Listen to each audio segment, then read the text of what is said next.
Hello everyone. So today we will be discussing about the type of pelvis. So here I would like to tell you not much questions are asked on type of pelvis, but it forms the basis of two important things of the labor, two important clinical condition of the labor. Number one is the occipito-posterior position, and number two is the deep transverse arrest. Okay, so let's start it.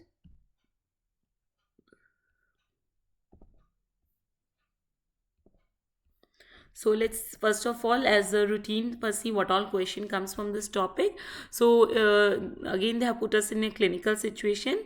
A lady during the labor presented with occipito-posterior position, right? So they are saying that lady has presented to us in occipito-posterior position. I already told you that the knowledge of this pelvis is important for occipito-posterior position questions. Manual rotation was tried. So fetus occiput is lying in the posterior position and manual rotation was tried, but it was unsuccessful. What is the pelvis type? What is the pelvis type? They have asked what is the pelvis type if there in the case of occipito-posterior no rotation occurs. Okay, no rotation or no manual rotation occurs.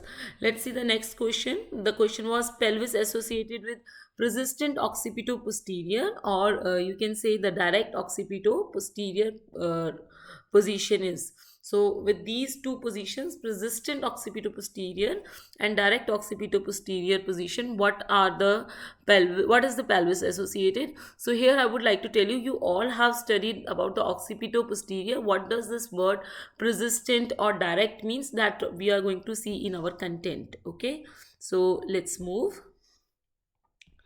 Last these two were from the last 5 year pyqs, and as you all know, these is clinical questions are coming.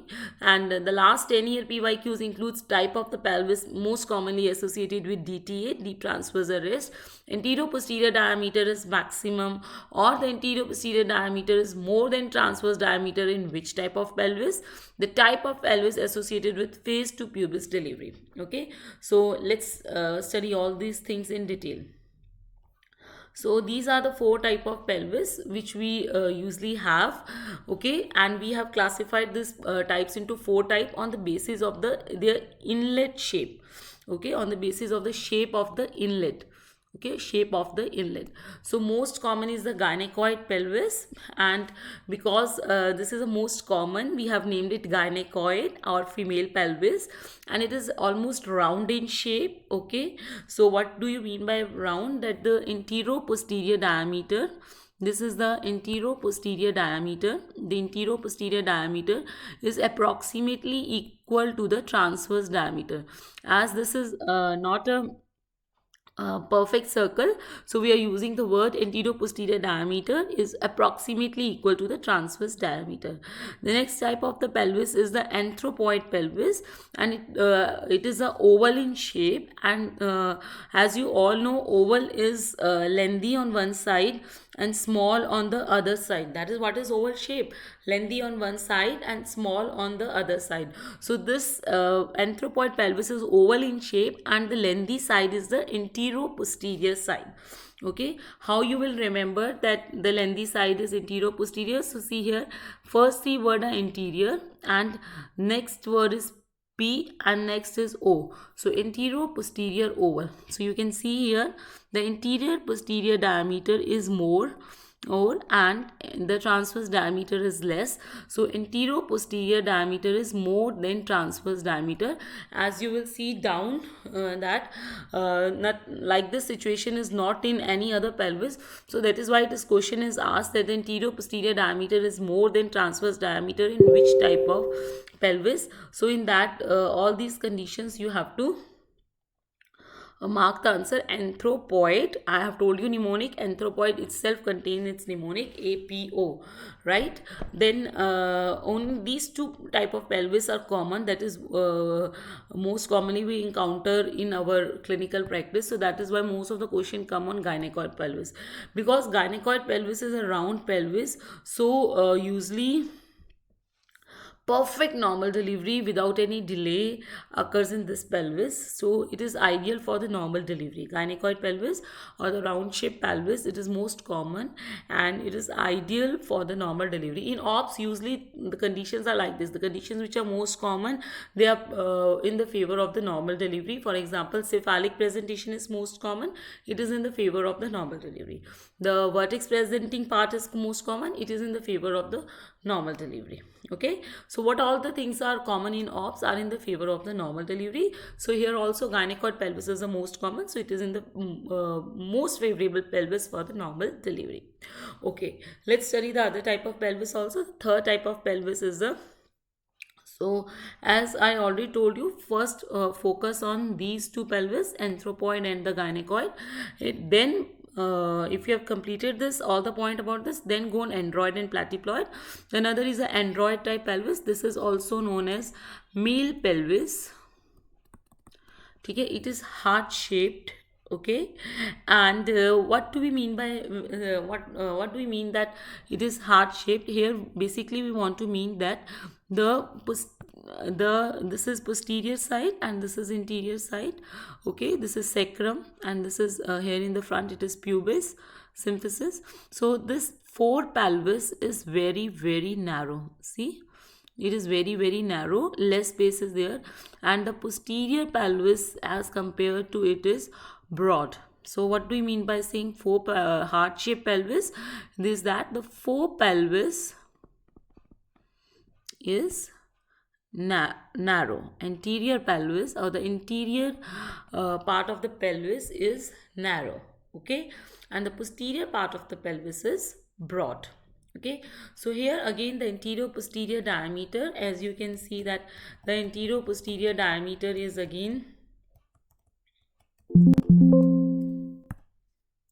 I can show you by drawing. Let me show you. The anterior posterior diameter, as you can see, anterior posterior diameter is small and the transverse diameter is transverse diameter is long. So now last is the platyploid pelvis. Here it is a lateral oval, transverse oval. The transverse diameter is much more than the anterior posterior diameter. So anthropoid pelvis is the only pelvis where the anterior posterior diameter is more than the transverse diameter. That is why this question is asked. In all the rest pelvis, the anterior posterior diameter is either equal or it is less. Okay, so gynecoid and anthropoid pelvis are common. So let's study the peculiarities of the anthropoid pelvis, because in gynecoid pelvis everything happens normally. So questions are asked on subnormal abnormal conditions. So here you have to make the imagination. And first of all, we have studied that anthropoid pelvis is interior posterior oval. So this diagram which is shown here, this is the pelvis. Green color is the pelvis. Okay, and this black color is the fetus head. This is the fetus head. As you all know, fetus head is also somewhat oval, and the pelvis is anthropoid pelvis is also oval. Okay, anterior posterior oval, and the fetus head is also oval. If condition comes of occiput posterior, if the occiput has lodged in the posterior part of the pelvis, so this is posterior part of the fetus head and this has gone into the posterior part of the uh, posterior part of the pelvis. So both posterior are coming here. In both posterior are adjacent. Posterior part of the fetus head or the occiput is in the posterior part of the pelvis. So this is the occiput, and now the occiput is in the posterior part of the pelvis. Now if this condition occurs, that is the occiput posterior position occurs, then rotation is not possible. As you can see, one oval has been stuck in the other oval, right? And the anterior posterior diameter of the fetus head is also more, or so and the and the anterior posterior diameter of the anthropoid pelvis is also more. So it is a perfect stuck, it has stuck. Now for rotation, what should be there? If I want to rotate manually, or itself the contractions want to rotate this fetal head, there should be some space. But here in the anthropoid pelvis, the lateral wall, or you can say the transverse diameter, is very, very narrow. This diameter of the pelvis, the transverse diameter is, I already told you, is very, very narrow. So how this long anterior posterior diameter of the fetus will will fix in the transverse diameter. For rotation, the anterior posterior diameter has to fix in the transverse diameter of the pelvis. So, anterior posterior diameter of the fetus head has to rotate and then come in the transverse diameter of the fetal pelvis. It is not possible. The transverse diameter is very, very less. So the no rotation is possible, because the anterior posterior diameter is much, much more of the anthropoid pelvis than the transverse diameter. Okay, and the lateral walls of the, or in other words, you can say the lateral wall of the anthropoid pelvis is very narrow. Just because of this, the other two conditions occur, that is persistent occipito-posterior and direct occipito-posterior. What does persistent occipito-posterior means? That if the occiput is in the posterior, it does not rotate, it does not move. That means it is a persistent, it keeps on lying there. So yes, it keeps on lying there. So answer to this is same, persistent occipito-posterior keeps on lying in the anthropoid pelvis. Direct occipito-posterior means, if what does word direct occipito-posterior means? Direct occipito-posterior means that the occiput of the fetal head is in the is right at the occiput of the uh, is in the sorry in the is in the posterior part of the pelvis. Okay, so both the posteriors are adjacent, that means direct occipito posterior. The other condition which is here is which can be there is oblique occipito posterior. In the oblique occipito posterior, what happens is the occiput is in the oblique diameter. But here they are asking direct occipito posterior. Direct occiput posterior means the posterior in the posterior pelvis lies the occiput of the fetal head. So you can see here, because they both are perfect ovals, so that is why, and the lateral walls are narrow, so the occiput lies in the posterior part of the pelvis. This and direct occipito posterior is also common in the anthropoid pelvis. The next question which is asked about anthropoid pelvis is phase 2 pubis delivery. What do you mean by phase 2 pubis delivery? Here I would like to emphasize here. So you first see here in this pic, the you all know that left occiput transverse on left occiput anterior. Okay, occiput anterior is the common position. So when normal delivery occurs, I'm not talking about occiput posterior delivery, normal delivery occurs. So first this occiput delivers. Occiput lies in the anterior direction.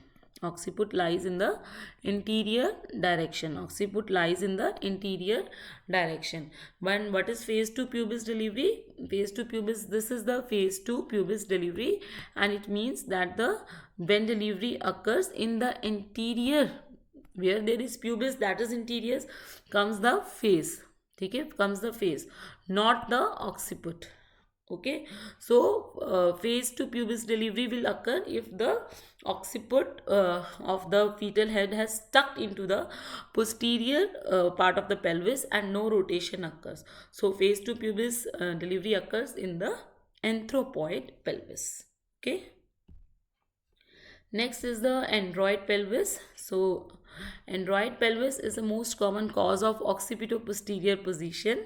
Okay, anthropoid pelvis is also a cause of the occiput-posterior position, but most common causes of the occiput-posterior position is the anthropoid pelvis. And deep transverse arrest occurs in the android pelvis. So what do you mean by deep transverse arrest?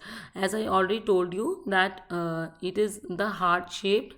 So it is heart shaped and its posterior part is broad, and here the fore pelvis is narrow in the anthropoid pelvis. So here what will happen, if this is the fetal head and this is it occiput, now it will rotate and it will get stuck in the transverse direction. Because this fore pelvis is narrow, so it will remain stuck after rotation. It will remain stuck in the transverse direction. It will not come to the interior direction. Okay, because the fore pelvis is narrow, so deep transverse arrest commonly occurs in the deep transverse arrest commonly occurs in the android pelvis. The last type of the pelvis is the platyploid pelvis. The last type of the pelvis is the platyploid pelvis. In the platyploid pelvis, it is also known as flat pelvis because it is transversely flat, and it is most common with the face presentation. So this is face presentation. You all confuse face to pubis delivery with the face presentation. That is why I have kept the picture here. This is the face presentation. Okay, and here I would like to tell you that this was the face to pubis delivery and this is the face presentation. And here you have to remember F for flat pelvis and F for face presentation. Mm, not going into that deep. Okay. Now this was a question in the quiz by the student, that why ROP is more common than the LOP in occipito-posterior position. That why right occipito-posterior is more common than the left occipito-posterior. Okay. Now you know that occiput-posterior means occiput is in the posterior part of the occiput is in the posterior part of the pelvis. Okay, now the head of the fetus, when the head of the fetus will get enter into the pelvis. Okay, for example, this is pelvis and this is the head of the fetus is entering. Okay, on the left side, as you can also see here in the diagram, on the left side, this one, there is a sigmoid colon. You all know on the left side there is a sigmoid colon. So fetus does not enter into the pelvis from the left side because fetus feels some obstruction. Okay, when we were studying, our teacher used to tell us ki because there is a sigmoid colon, so there is a smell of stool. So that is why the that is why the fetus turns into the right side. Okay, so you can also remember it like that, and you can also remember it like that, due to the presence of sigmoid colon there is some obstruction. So when a fetus will get engaged or fetus head will enter into the pelvis, so if obstruction is there on the left side, okay, now if this is the sigmoid colon and now fetus is ending, if obstruction is there, so of course fetus will turn into the right side, right? Thus the occiput comes in the so fetus will turn the right side, and in the right side there is no obstruction, so right occiput posterior is more common than the left occiput posterior. Okay, then next is engagement. What is engagement? One of the question, again query of the quiz. Engagement means that biparietal diameter, the largest diameter of the fetal, when the biparietal diameter, the largest transverse diameter of the fetal head, it enters into the pelvic inlet, then that is called as the engagement, that you all know. And when it enters, then 2/5 of the head is palpable per abdomen. Okay, so you all know that there are alas of the pelvis. Okay, so these are the alas of the pelvis. Okay, so first the fetus enters into the alas of the pelvis, then the fetus enters into the pelvic brim. Okay, so when the biparietal diameter crosses the pelvic brim, then we say that it is engaged. Okay, so yeah, so this is, you can see that this is pelvic brim, and this is 5 by 5 fifth whole the five parts of the fetal head, they are above the pelvic brim, and here we can feel both the sinciput and occiput. And when the fetal head is only 2/5 are palpable, so these are 2/5 are only above the pelvic brim or palpable by us on PA. Okay, you can see here only 2/5 of the hair, the whole of the fetus head was above the pelvic brim. So here it was covering all the five fingers, but when only two finger width was being felt, then the occiput has gone inside the occiput is just felt, and sinciput is only slightly felt. So it means that biparietal diameter has crossed the pelvic has crossed the pelvic has crossed the pelvic brim. Okay, so that was all about the pelvis type. Okay, see you soon in the next video. All those who are watching me, please like, share and subscribe my channel. It will help me a lot in my teaching journey. Okay, it helps me a lot, encourages me a lot. Okay, and thank you for being here. See you soon in the next video.